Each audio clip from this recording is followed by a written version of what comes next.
Bonjour tout le monde! Bienvenue à la capsule de l'ABC de l'école à la maison. Je suis Madame Carole. Je suis très honorée de pouvoir vous accompagner dans vos démarches parce que oui, vous êtes plusieurs à avoir choisi la solution de faire l'école à la maison. Mais comment on procède et surtout, par où commencer? Cette capsule va sûrement vous intéresser parce qu'on y fait le tour du ministère de l'Éducation. Voici l'adresse que vous pourrez tout simplement déposer dans la barre de navigation et donc c'est éducation.gouvernement.qc.ca. Alors, une fois que vous avez entré dans le site du gouvernement, mais on vous accueille immédiatement dans l'accueil du ministère de l'Éducation. À cet endroit, vous y trouverez les onglets qui sont relatifs à vos questionnements. L'onglet qui nous intéresse dans ce cas-ci, c'est le réseau scolaire. Une fois cliqué, vous descendez jusqu'au bas des onglets disponibles et c'est la gouvernance scolaire qui joue le rôle des anciennes commissions scolaires. On clique sur Gouvernance scolaire. Pourquoi je porte à votre attention ce tableau?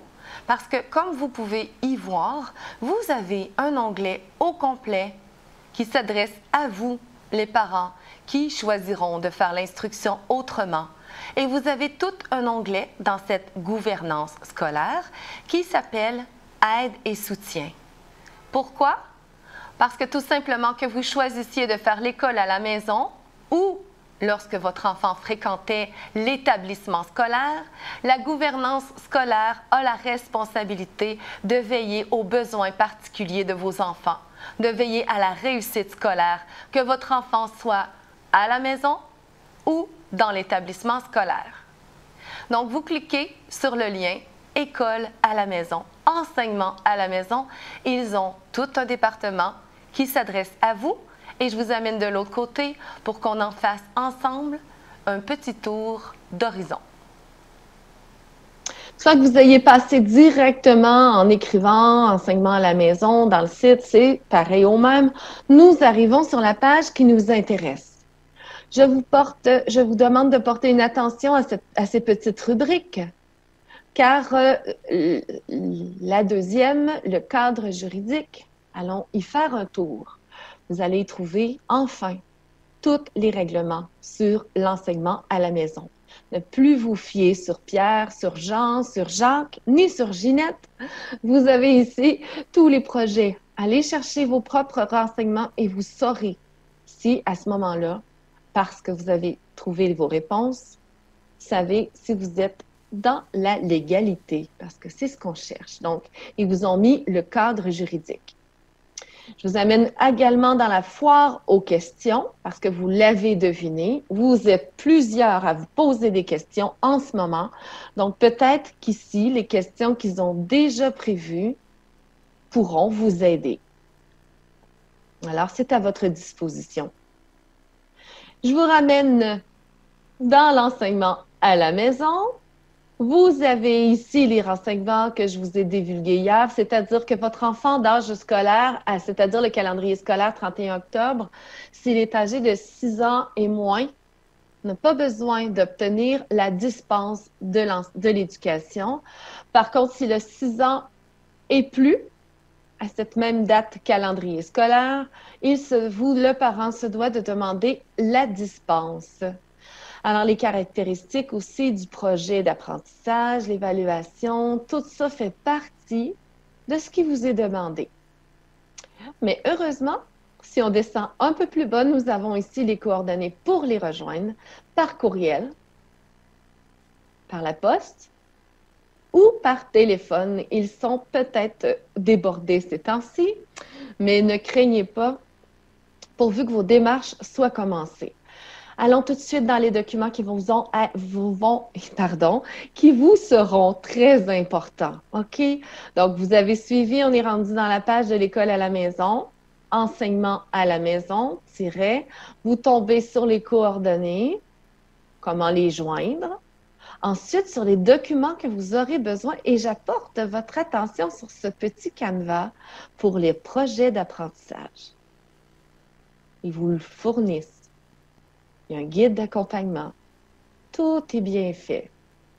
Et je vous amène dans l'espace sécurisé relatif à l'enseignement à la maison pour l'année, attention, 2020-2021. Je clique sur ce lien. Ce lien m'amène dans un passage sécurisé. Donc, si vous êtes déjà inscrit, vous n'avez qu'à vous connecter. Mais s'il vous faut vous créer un compte, vous passez par ici. Créer un compte. Je clique. Le ministère de l'Enseignement vous demande de remplir tout ça ici. Ça ne prend que quelques minutes. Madame, votre prénom. Je vous reviendrai après. Là, vous choisissez votre nom d'utilisateur. Pour bien le retenir, utilisez un nom que vous allez retenir. Donc, moi, dans ce cas-ci, je vais l'appeler Carole. Je me trouve un mot de passe. Je confirme mon mot de passe. Donc, langue de correspondance, vous avez le choix entre le français et l'anglais. Tout à l'heure, j'ai eu une question d'un parent anglophone. Alors, à ce moment-ci, vous aurez toutes vos transmissions, vos contacts, ainsi que le programme en anglais. Donc, choisissez ici la langue français ou en anglais. En cliquant Soumettre, vous recevrez un lien par courriel et il faudra aller ouvrir ce lien afin d'activer votre compte. Donc, je soumets, je vous retrouve après avoir activé mon compte. On se retrouve de l'autre côté. Activer mon compte. On se retrouve de l'autre côté. Mon compte est inactif puisque je dois l'activer. Donc, je suis obligée d'attendre après la réponse du ministère qui va rentrer ici. Ici, donc, du ministère de l'Éducation, vous retrouvez l'activation de votre compte. On clique sur le courriel. Bonjour, voici le lien pour activer votre compte d'accès. Je clique sur le lien. L'activation de votre compte est complétée. Vous pouvez maintenant accéder à l'espace sécurisé relatif à l'enseignement à la maison.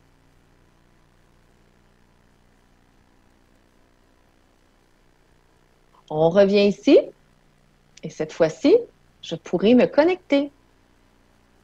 Tout est parfait. Vous y voici. Bienvenue dans l'espace sécurisé spécialement dédié à l'enseignement à la maison. Nous vous invitons à naviguer à travers la plateforme en utilisant les sections, bien sûr, dans les menus bleus. Pour inscrire votre enfant sur ce site, veuillez vous rendre à la section « Mes enfants », probablement pour les plus vieux. À partir de la section « Mon profil parent », enfin, la section Messages vous permet de correspondre directement avec les personnes ressources désignées pour assurer le suivi de l'enseignement à la maison. Allons voir le profil parent. Vous y retrouvez ici les coordonnées que nous avons entrées tout à l'heure. Profil enfant, vous inscrivez les renseignements relatifs à votre enfant. Guide de l'utilisateur. Donc, c'est pour vous faire le tour de la plateforme sécurisée. Vous avez ici accès au guide, profil parent, les messages, et voici. C'est ce qui fait le tour de votre inscription. Maintenant, les prochaines marches à suivre, l'inscription, prévenir l'école, commission scolaire, que vous êtes en démarche auprès du ministère pour pouvoir réaliser, grâce à tous les outils qui vous sont offerts, l'école à la maison. Après toutes ces informations, n'oubliez pas de prendre votre temps. Cette petite capsule conçue pour vous vous permet à tout moment de faire pause, de reculer ou tout simplement de la réécouter autant de fois que nécessaire. Parce que les informations y sont importantes. Parce que vous avez des choix importants à faire avec ce que vous avez comme potentiel, comme ressources et surtout comme détermination. Parce que le projet de devenir un parent éducateur, c'est un projet gagnant pour toute la famille. Donc, en résumé, vous avez première capsule, vos droits. Deuxième capsule, vos droits. On en parlait aussi dans cette capsule-ci. Ensuite, vos obstacles.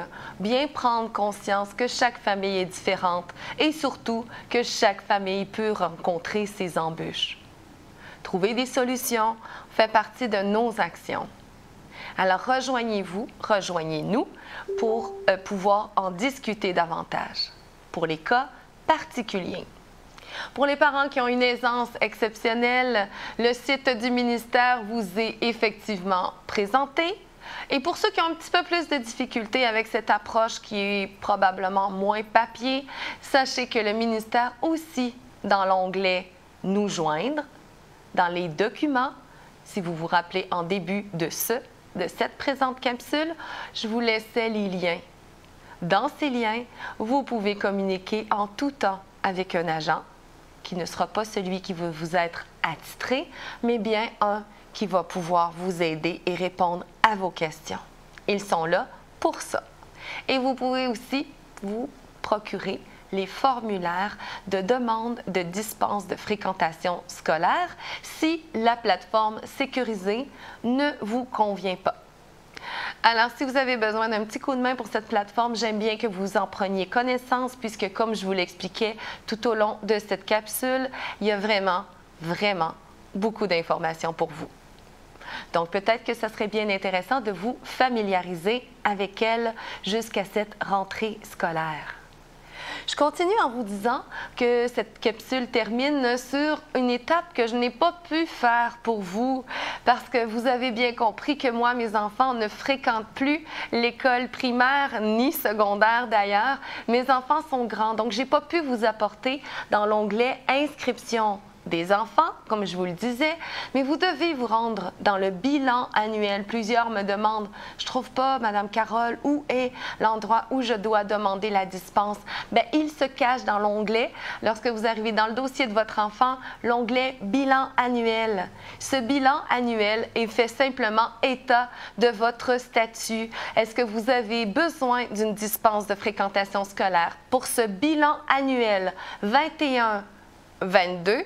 Est-ce que votre enfant sera en présence au niveau de l'école, l'établissement scolaire, ou de l'autre option, sera-t-il avec vous à l'école à la maison en cette demande de dispense de fréquentation scolaire?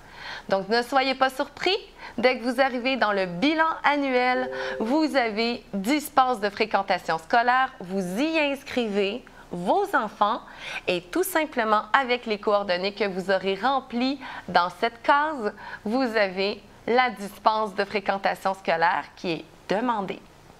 Il vous reste, comme je vous l'explique, qu'à recevoir l'accusé de réception qui peut prendre de 1 heure à 5 jours. C'est extrêmement aléatoire pour certains parents, donc ne vous inquiétez pas. Cet accusé de réception vous donne la date à laquelle vous devez déterminer au calendrier, qui est la date limite pour produire votre projet d'apprentissage. Justement, parlant de projet d'apprentissage, c'est vraiment une lourde tâche que nous prendrons le temps de faire ensemble avec les capsules. Encore une fois, étape par étape, j'aime bien vous y emmener, vous comprendre qu'est-ce que vous y mettez. Ce n'est pas un contrat, c'est vraiment un outil de travail pour vous accompagner dans l'école à la maison. Ceci étant dit, je vous accompagne. Vous avez 30 jours après avoir eu votre accusé de réception pour produire le projet d'apprentissage. Donc, petit conseil, retardez la date de la dispense de fréquentation scolaire le plus près possible de votre rentrée. À ce moment-ci, vous aurez tout le mois de septembre pour établir le plan, pour mettre en place la structure, votre routine, votre monde que vous allez créer autour de l'instruction autrement de votre enfant. Là-dessus, je vous souhaite de merveilleuses expériences et j'ai déjà hâte de vous retrouver dans la prochaine capsule vidéo, le projet d'apprentissage. Juste avant de vous laisser, je ne voudrais pas vous oublier de vous inviter à ce live qui aura lieu lundi, le 23 août, 18h30. Alors, surveillez le lien, partagez le lien. J'y serai en live pour répondre à toutes vos questions. Préparez-les d'avance, commencez vos démarches et arrivez-moi avec vos questions pour qu'ainsi, on puisse répondre à toutes les questions. Je vous remercie infiniment et je vous dis bonne fin de journée et à bientôt.